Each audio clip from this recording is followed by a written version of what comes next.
Assalamualaikum warahmatullahi wabarakatuh. Selamat pagi, selamat siang, selamat sore, selamat malam.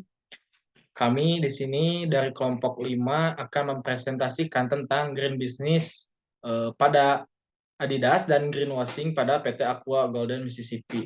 Di sini kelompok 5 beranggotakan 5 orang, yaitu Rendiansa dengan NIM akhir 204 dan Muhammad Irsan 210, Suci Nurahma dengan NIM belakang 211, Putri Harnum dengan NIM belakang 212, dan Hilma Fauzia dengan NIM belakang 242.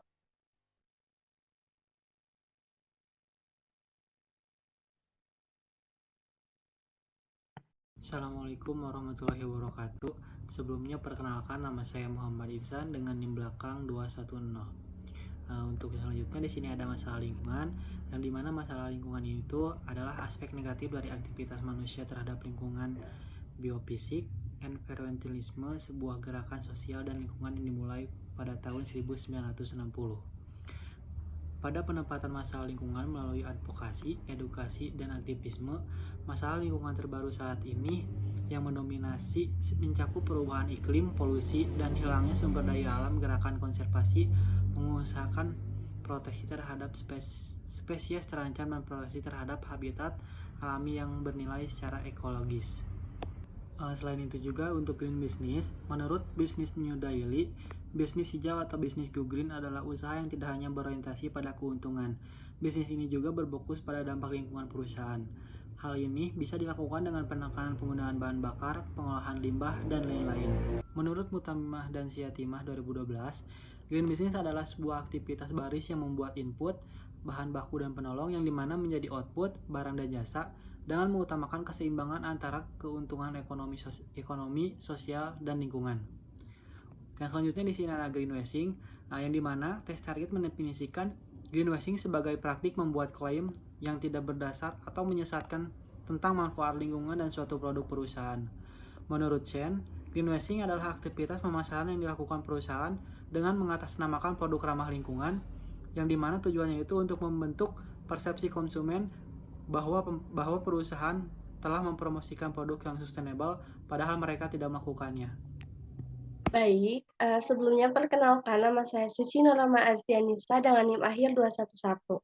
Di sini saya akan melanjutkan pembahasan mengenai dampak masalah lingkungan terhadap masyarakat. Jakarta sebagai ibu kota Indonesia telah mengalami pertumbuhan perkotaan yang pesat dalam beberapa dekade terakhir. Namun, pertumbuhan ini juga diiringi oleh permasalahan lingkungan yang serius, salah satunya adalah polusi udara. Polusi udara di Jakarta telah mencapai tingkat yang mengkhawatirkan dengan dampak yang merugikan bagi kesehatan manusia dan juga ekosistem. Tidak hanya berdampak pada kesehatan manusia, polusi udara di Jakarta juga memiliki dampak negatif pada lingkungan, di antaranya kerusakan lingkungan, pencemaran air dan tanah, dan juga perubahan iklim. Lalu, yang selanjutnya adalah reaksi masyarakat akibat dampak masalah lingkungan. Trisna, salah satu warga di Jakarta, mengaku tahu mengenai polusi udara yang kian memburuk beberapa waktu terakhir, termasuk berbagai macam dampak dari polusi udara. Meski tidak selalu memakai masker, ia meminimalkan menghirup udara kotor dengan berpergian menggunakan transportasi umum seperti KRL dan juga MRT. Trisna menyayangkan sikap pemerintah yang kurang sigap dalam menangani isu polusi udara ini. Dari dulu hingga sekarang, masalah ini tidak kunjung selesai dan bahkan semakin memburuk.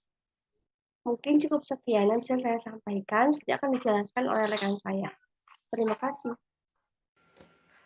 Assalamualaikum warahmatullahi wabarakatuh. Perkenalkan, nama saya Putri Harnum Wulandari dengan NIM akhir 212. Di sini saya akan sedikit menjelaskan mengenai profil perusahaan Adidas dan Aqua, dan juga aktivitas perusahaan yang terkait dengan isu lingkungan. Untuk profil singkat dari perusahaan, yang pertama ada Adidas. Adidas adalah sebuah perusahaan sepatu asal Jerman yang mulai memproduksi sepatunya pada tahun 1920-an.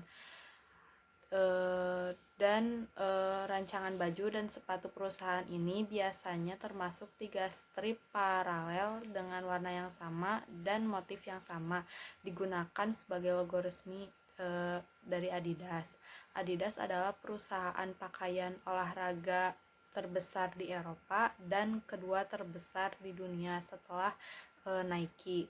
Adidas adalah salah satu perusahaan terkemuka di industri pakaian olahraga dan mereka telah mengambil berbagai langkah untuk memperkenalkan praktik bisnis yang lebih ramah lingkungan.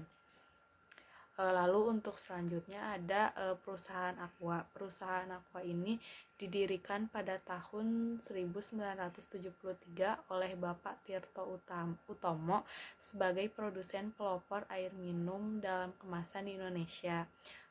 Pabrik pertama didirikan di Bekasi, lalu setelah beroperasi selama 30 tahun, kini Aqua memiliki 14 pabrik di seluruh Indonesia. Lalu pada tahun 1998 Aqua melakukan strategi untuk bergabung dengan grup Danone yang merupakan salah satu kelompok perusahaan air minum dalam kemasan terbesar di dunia dan ahli dalam nutrisi. Langkah ini juga berdampak pada peningkatan kualitas produk, market share, dan penerapan teknologi pengemasan air terkini. Kini Aqua memiliki lebih dari 1 juta titik distribusi yang dapat diakses oleh pelanggannya di seluruh Indonesia. Lalu untuk selanjutnya aktivitas perusahaan terkait isu lingkungan. Di perusahaan Adidas itu sendiri yang pertama ada polyester daur ulang. Polyester ini adalah bahan sekali pakai yang digunakan dalam produk Adidas. 96% polyester yang digunakan pada tahun 2022 didaur ulang. Lalu yang kedua, plastik laut Parley. Sejak tahun 2015, Adidas telah bermitra dengan organisasi lingkungan Parley for the Oceans dan menggunakan Parley Ocean Plastic sebagai pengganti polyester murni.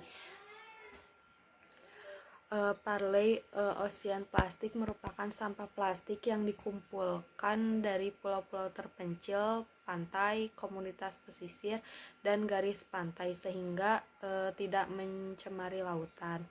Lalu untuk yang ketiga ada fragmentasi serat.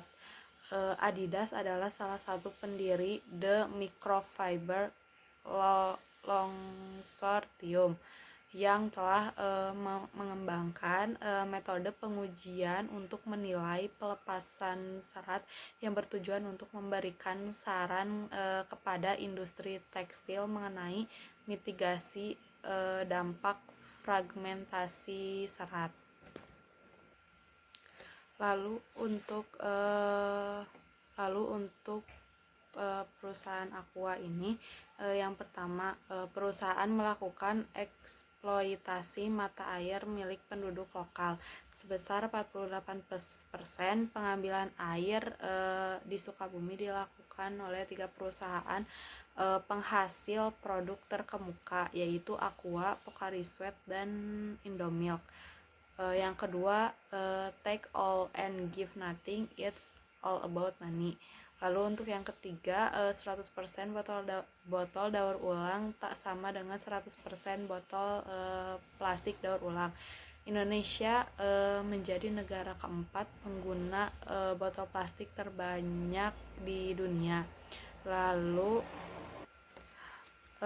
Lalu yang keempat, recycle business unit belum tersedia di semua kota.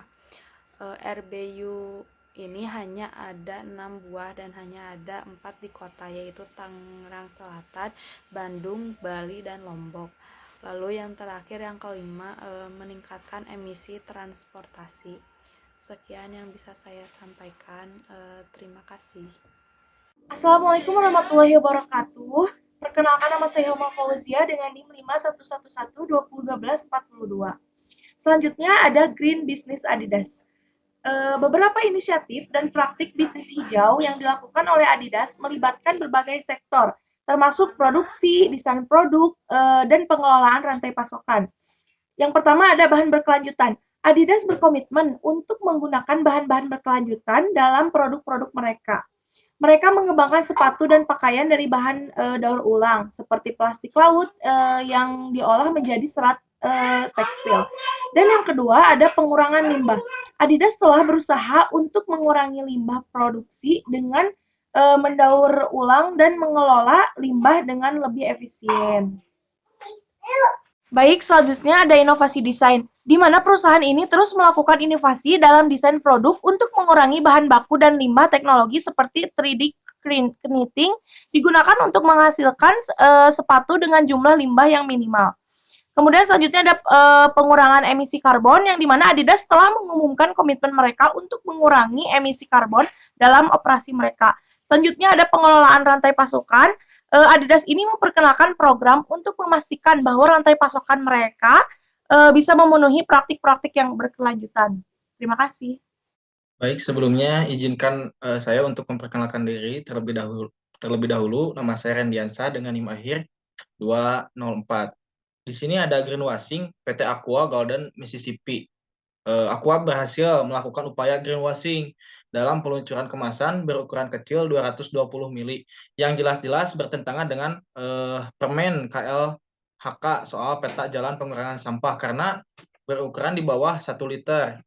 Kemasan berukuran kecil memiliki target pasar yang paling besar dan sangat menggiurkan sehingga konsumen itu tertarik untuk membeli produk tersebut.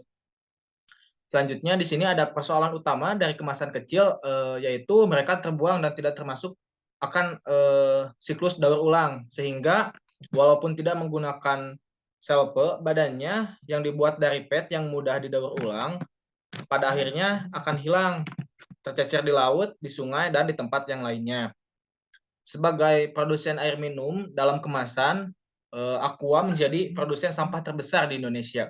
Dalam berbagai laporan dan audit, Sungai Watch menganalisis 15 kantong sampah sebagai sampel dari Oktober 2020 hingga Desember 2021 dari 227.842 unit sampah yang diteliti, dan Non-Aqua menempati posisi pertama dengan temuan 25.486 unit sampah.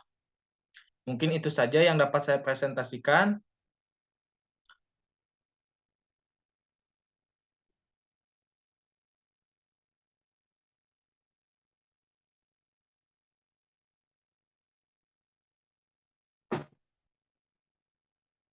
Baik, terima kasih kepada rekan-rekan yang sudah bersedia untuk mempresentasikan hasil dari tugas yang dilaksanakan. Mungkin sekian presentasi dari kelompok kami. Mohon maaf apabila terdapat ataupun masih banyak kekurangan. Kurang lebihnya kami mohon maaf. Wassalamualaikum warahmatullahi wabarakatuh.